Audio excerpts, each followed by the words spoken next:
بسم اللہ الرحمن الرحیم۔ محترم ناظرین السلام علیکم۔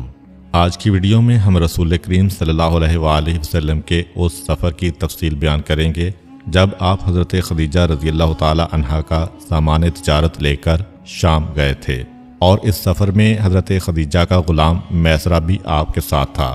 آپ کو بتائیں گے اس سفر میں پیش آنے والے تمام معجزات اور رسول کریم صلی اللہ علیہ وآلہ وسلم کی کون سی ایسی حکمت عملی تھی جس کی وجہ سے حضرت خدیجہ کو پہلی دفعہ اپنے مال تجارت پر دوگنا نفع حاصل ہوا تھا۔ اس وقت شام یمن کے بعد دنیا کی دوسری بڑی تجارتی منڈی تھا، اس لیے جب بھی شام کی طرف کوئی قافلہ جاتا تو عرب کے ہر تاجر کی یہ کوشش ہوتی کہ وہ اس قافلے کا حصہ بنے۔ چنانچہ جب رسول کریم صلی اللہ علیہ وآلہ وسلم حضرت خدیجہ رضی اللہ تعالی عنہا کا سامان تجارت لے کر شام کے لیے روانہ ہوئے تو یہ قافلہ کافی بڑا قافلہ بن گیا تھا۔ قافلہ روانہ ہوا۔ خاندان بنو ہاشم کے جو لوگ پیغمبر اسلام کو رخصت کرنے کے لیے آئے تھے وہ سب خدا حافظ کہہ کر واپس ہوئے۔ جناب ابو طالب اپنے گھر کی جانب چلے اور یہ قافلہ مکے سے باہر نکلا۔ ابو جہل کے ساتھیوں نے کہا کہ اتنا بڑا قافلہ ہے، راستے کی مشکلات بہت زیادہ ہیں، اتنا سامان تجارت لے کر پہلی مرتبہ ہم جا رہے ہیں اور اس راستے کے بارے میں معلوم ہے کہ خطرناک راستہ ہے، چنانچہ بہتر ہے کہ اپنا کوئی سردار مقرر کر لیا جائے جس کا کام یہ ہوگا کہ وہ اپنے ساتھیوں کو لے کر قافلے کے آگے آگے چلے تاکہ راستے میں جو پریشانی آنے والی ہے اسے پہلے سے اندازہ ہو جائے، اور وہ پیچھے کے قافلے کو اطلاع بھیجتا رہے کہ اس طرح آنا، تیزی سے آنا یا آہستہ سے آنا، فلاں چیز کا اہتمام کر کے آنا، یہ ساری خبریں وہ دیتا رہے۔ قافلہ بڑا طویل قافلہ ہے۔ جب سرداری کا مسئلہ آیا ہر قبیلے نے اپنا ایک نمائندہ پیش کر دیا، لیکن جن نمائندوں کے نام پیش ہوتے رہے کسی کو اعتراض نہ ہوا۔ ایک طرف سے ابو جہل کا نام آیا، ایک طرف سے ابو سفیان کا نام آیا، ایک طرف سے حارث کا نام آیا، یہ سارے نام آ رہے ہیں اور ابھی اس پر بحث ہونے والی ہے۔ لیکن جناب خدیجہ کا غلام میسرہ کہ جسے اس سفر میں ایک خاص مقصد کے تحت بھیجا گیا تھا کہ وہ پیغمبر اسلام کے تمام حالات و واقعات کو دیکھ کر اپنی مالکہ کو یہ رپورٹ پیش کرے کہ اس نے رسول کو کیسا پایا۔ جب میسرہ نے یہ تجویز پیش کی کہ میں ان تمام ناموں کو مسترد کرتے ہوئے جناب خدیجہ نے جس کو مقرر کیا ہے اس کا نام پیش کرتا ہوں، ایک مرتبہ ابو جہل کے ساتھیوں نے ماننے سے انکار کر دیا۔ خاندان بنو ہاشم جو پیغمبر اسلام سے ہٹ کر اپنا مال تجارت لے کر اس قافلے میں شامل ہے، ان کا ووٹ بھی پیغمبر اسلام کے نام پہ گیا۔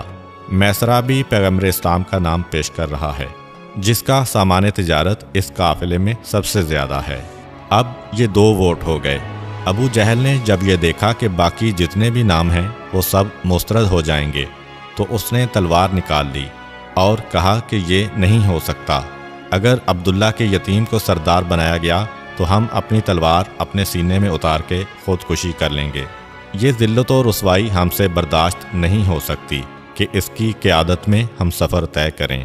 جناب حمزہ جو خاندان بنو ہاشم کے نمائندے ہیں، واضح رہے کہ رسول خدا اس وقت خاندان بنو ہاشم کے ساتھ نہیں ہیں، وہ جناب خدیجہ کی جانب سے آئے ہیں، مگر جناب حمزہ کے جو جناب ابو طالب کی غیر موجودگی میں بنو ہاشم کی نمائندگی کر رہے ہیں اور رسول کریم صلی اللہ علیہ وآلہ وسلم کے چچا اور ہم عمر ہیں، اور دوسرے رشتے سے وہ آپ کے دودھ شریک بھائی اور بچپن کے دوست بھی ہیں۔